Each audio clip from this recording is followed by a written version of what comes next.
Kembali lagi di channel Petualangan Catur Blitz, channel yang membahas catur kurang dari 10 menit. Jika ini adalah pengalaman pertama Anda di channel ini, segera tekan tombol subscribe agar Anda tidak ketinggalan video terbaru selanjutnya. Hari ini kita kembali akan membahas sebuah game yang sangat luar biasa dari penyihir dari Riga, Mikhail Tal, seorang legenda yang menjadi idola para pemain agresif. Kali ini Mikhail Tal bermain melawan Johar Hjartarson di Reykjavik tahun 87. Mikhail Tal memulai dengan E4. Johan Hjartarson membalas dengan E5, kemudian kuda F3, kuda C6, gajah B5. Pembukaan Ruy Lopez. Johan Hjartarson langsung mengusir gajah dengan Morphy Defense. Gajah mundur ke petak A4, kemudian kuda F6 menyerang pion. Mikhail Tal langsung rokade mengamankan rajanya. Hitam tidak memilih untuk mengambil pion, dia memilih mengembangkan gajah E7 bersiap untuk rokade. Kemudian benteng ke petak E1. Selain menjaga pion, langkah ini juga mengosongkan petak F1 untuk transit kuda sebelum menuju ke petak G3. Kita akan melihatnya dalam beberapa langkah ke depan. Kemudian hitam langsung kembali menyerang gajah dengan B5, gajah mundur ke petak B3. Setelah itu hitam rokade mengamankan raja. Mikhail Tal kemudian mendorong C3. Langkah ini memiliki dua tujuan: membuat tempat pelarian untuk gajah dan juga bersiap untuk mendobrak dengan D4. Johan Hjartarson kemudian memilih mendorong D6, bersiap untuk mengimbangkan gajah petak terang. Dan setelah itu H3 didorong, mencegah gajah mempingin kuda. Kuda masuk ke petak A5 menyerang gajah. Tal tentu saja menarik mundur gajah ke petak C2, tempat nongkrong gajah yang memang telah dipersiapkan.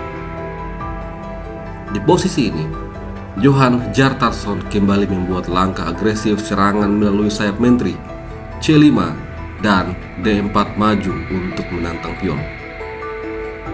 Jika pion makan pion, maka pion makan pion. Pion makan pion akan kembali dibalas dengan kuda makan pion. Hitam akan mempunyai sebuah pion yang terisolir. Oleh karena itu, hitam tidak melakukan pertukaran pion. Dia mengimbangkan menteri ke petak C7. Setelah itu, kuda B ke petak D2. Lalu, gajah D7.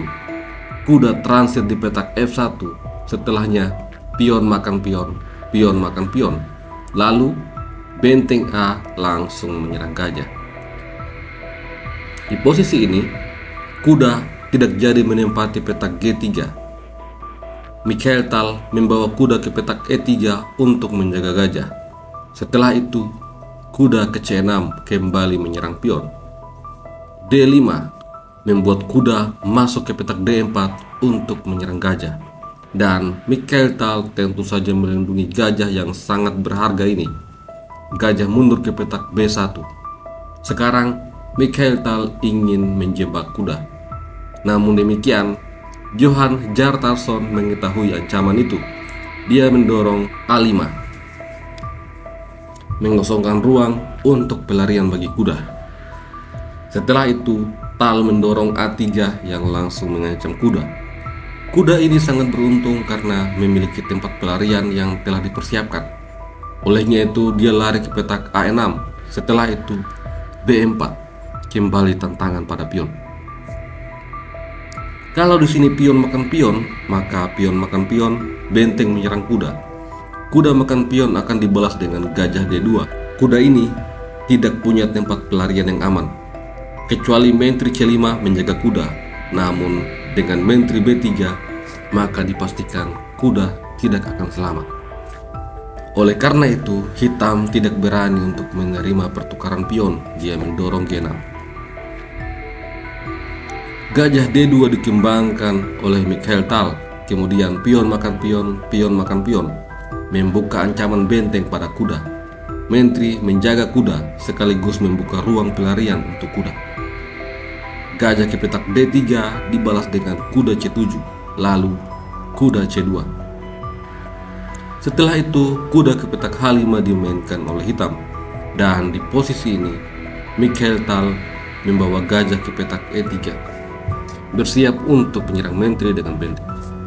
Namun demikian, Johan Hjartarson langsung mengadu benteng. Kemudian, menteri ke petak D2 menghubungkan kedua benteng.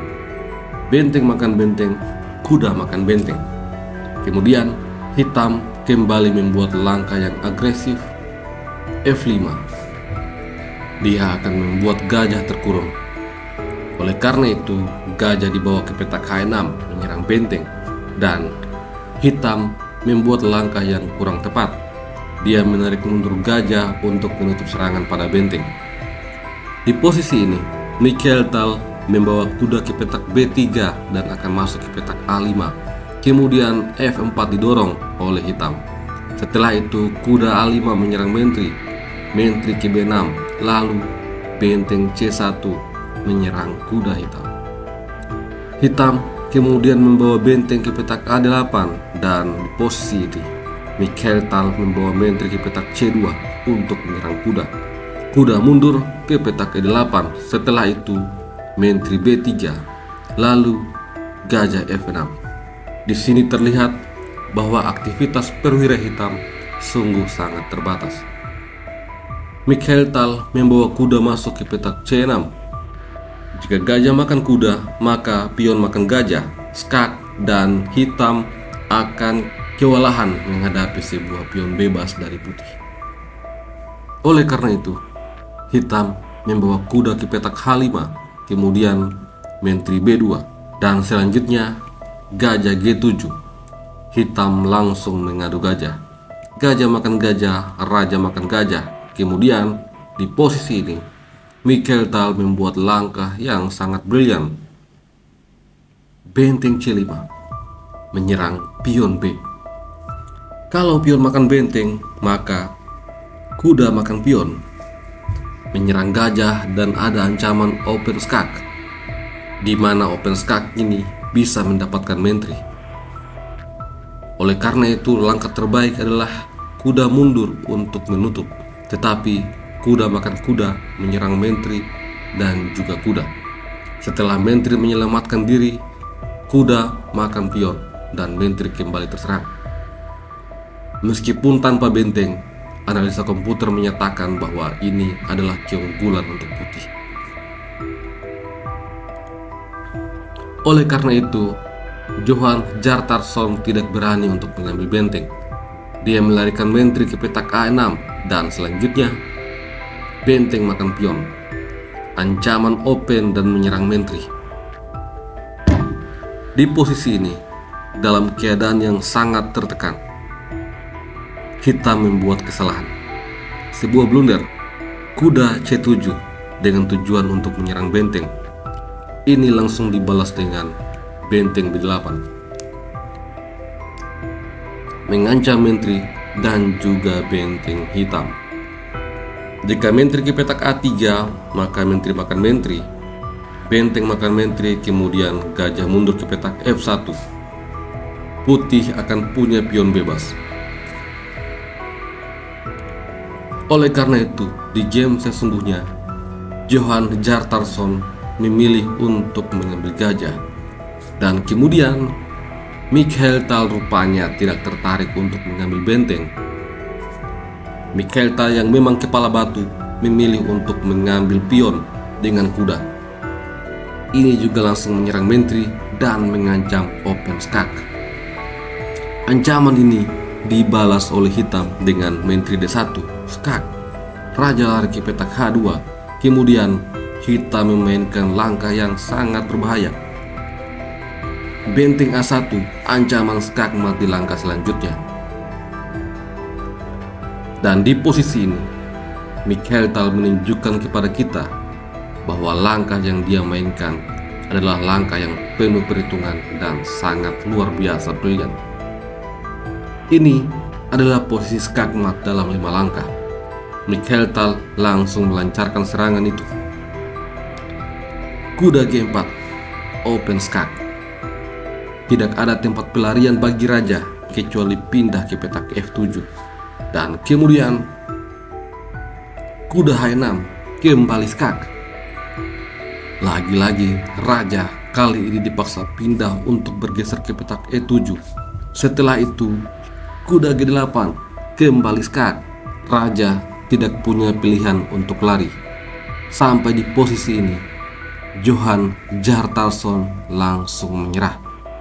Tempat pelarian raja satu-satunya adalah ke petak F7, kemudian akan dibalas dengan kuda G5. Sebuah skakmat yang sangat cantik, game yang sangat luar biasa yang menunjukkan bagaimana kalkulasi Mikhail Tal dapat menghancurkan lawan-lawannya dengan sihir yang sangat luar biasa. Sampai jumpa lagi pada video selanjutnya. Salam Gen Sunasumus.